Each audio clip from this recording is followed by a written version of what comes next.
Le Maroc, mais plus particulièrement Casablanca, est une des grandes métropoles, je dirais, d'activité et d'avenir du continent, mais également au-delà du continent. Le bon résultat des investissements marocains en France est en partie lié au fait que Business France a ouvert un bureau pour l'activité Invest en septembre 2018 à Casablanca. Auparavant, on accompagnait les projets d'Afrique du Nord et notamment du Maroc depuis notre siège à Paris. Et on a observé que dans ces 2-3 premières années, on avait un certain nombre de projets émanant à la fois du Maroc et de la Tunisie principalement.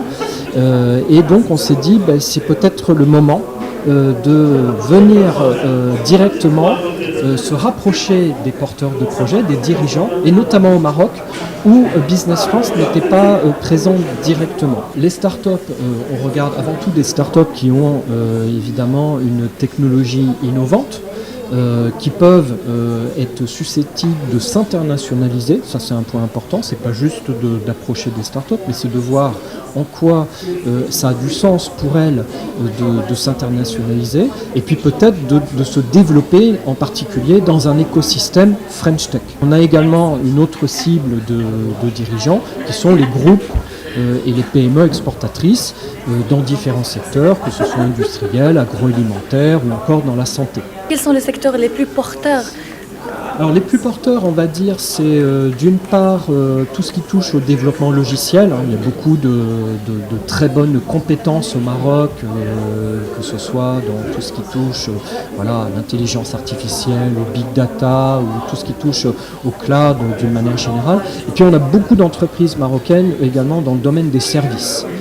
Donc on va dire que ces deux secteurs sont très bien représentés dans les entreprises marocaines présentes en France. Et les services, c'est assez large, parce qu'on va trouver aussi bien les services financiers, donc les grandes banques marocaines, que les services d'outsourcing. Aujourd'hui, le partenariat stratégique qu'on a avec Business France, il est motivé par trois axes très clairs. Le premier, c'est donner accès à l'expertise de Business France à travers leurs équipes installées au Maroc, mais aussi en France, mais un petit peu partout dans le monde. Le deuxième accès, c'est l'accès aux investisseurs. Aujourd'hui, à travers Business France, on peut approcher et toucher n'importe quel fonds de venture capital en France. Finalement, le troisième axe, c'est l'accès au marché.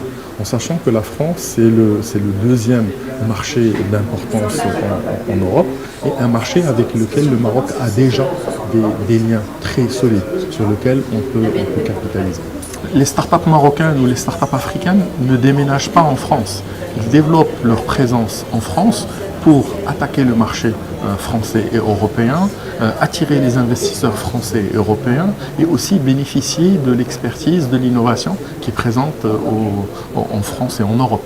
Il n'y a pas ce risque-là de fuite de cerveau, dans le sens que ces startups-là vont avoir des équipes assez importantes de ce côté-là de la Méditerranée, que ce soit au Maroc ou un petit peu partout en Afrique, mais aussi en France. Pour non seulement leur procurer un environnement de travail unifié, mais également à titre symbolique pour